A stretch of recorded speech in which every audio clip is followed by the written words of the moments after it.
Alors bonjour les amis, je crois que vous portez super bien. En tout cas moi je vous remercie déjà d'avoir pris le temps de cliquer sur cette vidéo là, d'avoir pris le temps je l'espère, de vous être abonné à cette chaîne YouTube. En tout cas merci beaucoup. Alors pour cet épisode, pour cette vidéo, je vais répondre à une question qu'on me pose très souvent, à une question qu'on se pose très souvent, ou à une question qu'on nous pose très souvent, voilà, vous y compris. Ça va être pourquoi est-ce que les personnes qui travaillent dur ne sont pas celles qui réussissent le mieux? Pourquoi est-ce que les personnes qui font de longues études ne sont pas celles qui réussissent le mieux? Pourquoi est-ce que les personnes qui travaillent durement, qui se lèvent chaque matin, qui rentrent tard, qui travaillent durement ne sont pas ces personnes-là qui sont les plus riches? Alors, c'est une question délicate, qui mérite une réponse délicate. Et après, on va se dire les vérités. La vie ne sourit pas forcément à ceux qui travaillent dur. Travailler dur, c'est bien. Travailler dur, c'est important. Mais au-delà du fait de travailler dur, il faut travailler de façon stratégique. Et le travail dur que vous faites là, vous travaillez dur, c'est bien beau. Mais est-ce que vous travaillez dur dans la bonne direction? Voilà, on va le dire comme ça. Voyez-vous, lorsque vous voulez atteindre un objectif, lorsque vous avez un objectif à atteindre, lorsque vous avez une vision, déjà, vous avez une vision à accomplir, voilà, vous avez quelque part où vous voulez aller, mais il est important pour vous de connaître, ou de moins étudier, avoir des pistes de solutions, ou de plans, en tout cas avoir cet itinéraire-là qui va vous conduire vers votre mission. Cet itinéraire qui va vous conduire vers votre objectif. C'est pourquoi il est bon déjà d'avoir une vision. Vous avez une vision, vous savez parfaitement là où vous voulez aller. Vous avez une vision claire de là où vous voulez aller. Vous avez une vision claire de l'objectif à atteindre, de ce que vous voulez. Vous savez parfaitement ce que vous voulez. Mais après, comment y parvenir? Vous avez le choix. Soit vous allez être, dans tous les cas, peu importe ce que vous rêvez de devenir aujourd'hui, peu importe ce que vous voulez avoir aujourd'hui, peu importe la mission que vous êtes assignée, il y a forcément quelqu'un sur cette terre qui accomplit avant vous. Il y a quelqu'un sur cette terre qui accomplit avant vous. Forcément. Ou qui ne sait peut-être pas, ou qui n'a peut-être pas fait exactement ce que vous voulez aujourd'hui, mais du moins qui s'en est rapproché. Alors, l'idéal serait de faire un parallèle avec ce que vous voulez, avec ce que la personne a voulu, la personne a accompli, et voir à peu près quel est ce chemin que la personne a emprunté. Quel est cet itinéraire que la personne a emprunté? C'est extrêmement important. Parce que ce qui parfois ne nous permet pas d'atteindre nos résultats, c'est le fait qu'on a déjà des résultats qui sont abstraits. Donc on ne sait pas parfaitement ce que l'on veut, ça c'est déjà un problème.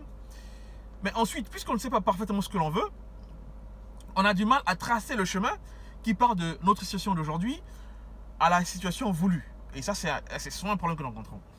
Et donc, je vais avoir une vision pas très claire de ce que je veux obtenir. Et donc, je vais prendre un exemple comme ça. Je veux gagner 1 million. Voilà. Je veux gagner 1 million. Et c'est ça mon objectif.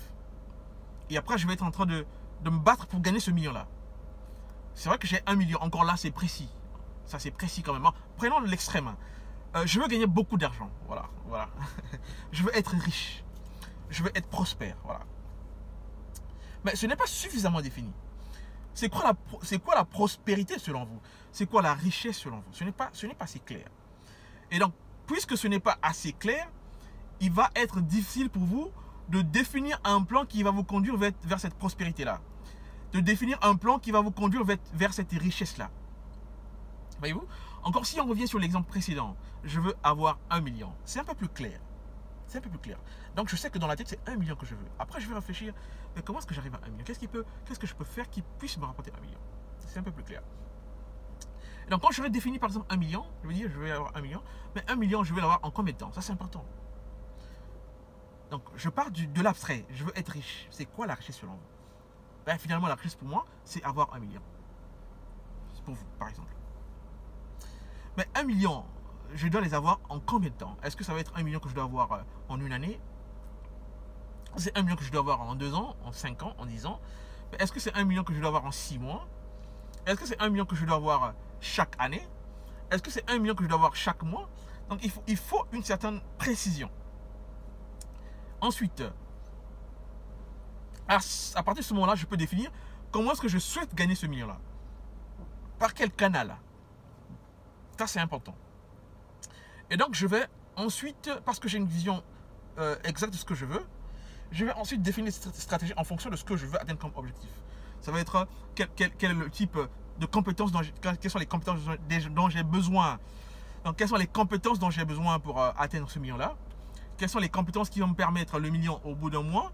Donc, je vais ensuite peut-être répartir ou diviser ce million par jour ou par semaine, voilà. Et donc, je vais me dire, par semaine, je dois gagner, je vais dire 250 000. Et donc, je vais être en train de réfléchir sur les compétences. Je vais être en train de réfléchir sur les opportunités, sur les produits à vendre pour avoir 250 000 par semaine. Voilà. Là, je suis un peu plus précis encore. Et parce que je suis parti du million qui est précis. Et ensuite, je me dis, 1 million, ça va me faire à peu près combien par jour? Voilà. Et ça me permet de subdiviser mon million, d'avoir une petite partie qui va être, on va dire, des objectifs journaliers. Voilà. Et je vais être en train de réfléchir, qu'est-ce que je vais faire chaque jour pour avoir ceci? Et donc, je vais être super concret, je vais être super précis sur ce que je veux, parce que je suis super précis sur ce que je veux. Je vais être super précis sur ce que je dois faire pour y parvenir. Et donc, à ce moment-là, je n'ai pas besoin de travailler durement, je n'ai pas besoin de travailler comme un malade. J'ai besoin de travailler de façon intelligente, de sorte à atteindre mes objectifs journaliers. Donc, quand je n'ai pas atteint un objectif aujourd'hui, je sais pertinemment que j'ai échoué aujourd'hui. Et donc, je vais voir comment est-ce que je dois me rattraper demain. Et donc, je peux suivre ma progression. Je peux m'auto-évaluer. Est-ce que la journée d'aujourd'hui a été une journée productive? Est-ce que j'étais productif aujourd'hui? Est-ce que la journée d'aujourd'hui m'a rapporté ce que je voulais? Et ensuite, une fois que j'ai compris comment je peux gagner ce million-là, et si je me rends compte que les 250 000 francs par semaine, ça va être beaucoup pour moi, mais je tiens vraiment à les avoir, mais je vais me dire, peut-être que je ne devrais pas travailler seul, je vais être en train de capitaliser sur un certain nombre de leviers qui vont me permettre de gagner plus en un temps record. Ça va être éventuellement d'utiliser la technologie ou utiliser une équipe que je vais être en train de bâtir en fonction de mes objectifs que je veux atteindre. Et donc, en fonction des objectifs, je vais bâtir une équipe avec les compétences dont j'ai besoin, avec les qualités dont j'ai besoin, avec le dynamisme dont j'ai besoin, voyez-vous, avec la proximité dont j'ai besoin. Et ça, c'est un plus quand je suis précis par rapport à ce que je veux obtenir. Et là, ça me facilite le travail, voyez-vous. Donc, je peux suivre ma progression, je peux définir ce que je veux, je peux définir mes actions, je peux poser des actions de façon concrète parce que j'ai déjà défini cela. Et cela va m'éviter de perdre du temps. Parce qu'on se retrouve avec des gens qui travaillent très très durement, ils font un travail acharné, mais le gros de ce travail ne contribue même pas à la résolution de leurs problèmes, ne contribue même pas à atteindre leurs objectifs, et ça c'est le gros problème. Parce que si vous vous retrouvez sur 100% de votre travail, ok, vous avez 80% de votre temps qui est complètement perdu, c'est super grave. C'est super grave. Et si vous ne profitez que des 20% du temps que vous avez pour produire beaucoup de résultats, alors que vous pouvez profiter finalement de 80% de votre temps pour produire encore plus de résultats, ou de 50% de votre temps pour produire plus de résultats, parce que vous avez défini à la base des objectifs précis, concrets, des actions bien ciblées, bien planifiées, ça, en fin de compte, ça vous facilite le travail. Et donc, on se rend compte que le travail dur n'est pas forcément la solution idéale vers la prospérité. Et on le voit aujourd'hui avec les gens qui font des placements, qui profitent des leviers sur le marché, soit boursier. On le voit encore de plus en plus aujourd'hui sur les marchés de la crypto-monnaie, avec des gens qui investissent et qui profitent d'un certain nombre de leviers et qui gagnent énormément d'argent. Qui profitent aujourd'hui de la technologie avec le dropshipping, par exemple, qui automatisent des ventes ou qui font du marketing, de l'affiliation, qui, en faisant un minimum de travail, gagnent beaucoup d'argent. Contrairement à quelqu'un qui va être en train de travailler sur un boulot de 9h à 17h, qui va produire beaucoup d'efforts, mais qui va être payé en fonction de son temps et non en fonction forcément de la valeur qu'il apporte sur le marché. Et c'est ça le problème. Et c'est la tendance qu'il faut renverser. Il faut arriver à être payé en fonction de la valeur que vous apportez sur le marché. Et arrêter justement de faire ce truc entre de l'argent et votre temps. Parce que votre temps a tellement de valeur qu'il ne devrait jamais être troqué, qu'il ne devrait jamais être échangé contre de l'argent. Mais c'est votre valeur qui doit être justement cet élément qui vous récompense.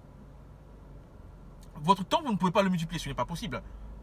Si vous ne pouvez travailler que 8 heures par jour, ça va être 8 heures par jour. Ce n'est pas possible de travailler 24 heures par jour ou 36 heures par jour, ce n'est pas possible. Par contre, votre valeur sur le marché peut être multipliée à l'infini. Selon les stratégies que vous mettez en place, selon des outils que vous utilisez, selon des leviers que vous utilisez. La valeur, elle peut être multipliée, mais le temps, ce n'est pas possible. Le temps, ce n'est pas possible. Votre temps, en tout cas, il ne peut pas être multiplié. Mais votre valeur peut être multipliée. Et ça, il faut le comprendre. Donc, il ne faut pas être en train de vendre l'effort physique à travers votre temps, alors que vous pouvez vendre une compétence, alors que vous pouvez vendre une solution qui peut donc avoir une valeur qui peut être multipliée à l'infini. Et votre temps, vous le vendez à une seule personne. Ce n'est pas possible de vendre votre temps à plusieurs personnes, ce n'est pas possible. Mais une valeur, une solution peut être vendue à autant de personnes. Et vous gagnez plus d'argent. Donc vous aurez par exemple créé une solution qui résout un problème X, un sérieux problème. Problème que des milliers, voire des millions de personnes ont. Et cette solution, vous allez la vendre à des milliers ou à des millions de personnes en un temps record, en utilisant des outils d'automatisation, par exemple. Plutôt que avoir vos compétences vraies, mais ce qui reste dans votre tête et que vous échangez contre de l'argent, parce qu'à ce moment-là, vos connaissances, vos compétences, votre valeur est assimilée à votre temps. C'est ça le danger. Vos compétences à ce moment-là sont assimilées à votre temps que vous échangez contre de l'argent. Donc la personne qui vous embauche ne regarde pas tant la valeur que vous apportez au sein de son entreprise, mais regarde le temps que vous travaillez au sein de son entreprise. Et donc quand vous avez par exemple, vous êtes absenté, mais vous avez moins Y. Parce que la personne vous juge en fonction du temps que vous passez dans son entreprise. Et non en fonction de la valeur ajoutée que vous apportez à son entreprise. Et donc ça il faut bien le comprendre, il faut bien l'assimiler. Donc ce qui est important pour nous, c'est réfléchir comment est-ce qu'on part de la dématérialisation du travail, de la compétence, de la solution. Ok? Comment est-ce qu'on y arrive, pardon, ce que je voulais dire. Comment est-ce qu'on arrive à dématérialiser notre compétence? Comment est-ce qu'on arrive à créer, à partir de notre compétence, à partir de tout ce savoir qu'on a accumulé, des solutions qui peuvent être vendues à plusieurs personnes en un temps record sans nécessairement que nous soyons présents. C'est ça le travail intelligent. C'est ça le travail intelligent. Contrairement au travail qui exige notre présence, où nous sommes sous-payés, parce que nous sommes payés en fonction du temps que nous disposons. Et non en fonction de la valeur que nous apportons à notre entreprise. Voilà, de façon globale, de façon générale, de façon un peu, on va dire un peu ramassée. Comment est-ce qu'on peut comprendre cela? Donc, ceux qui réussissent, ceux qui prospèrent ne sont pas forcément ceux qui travaillent durement.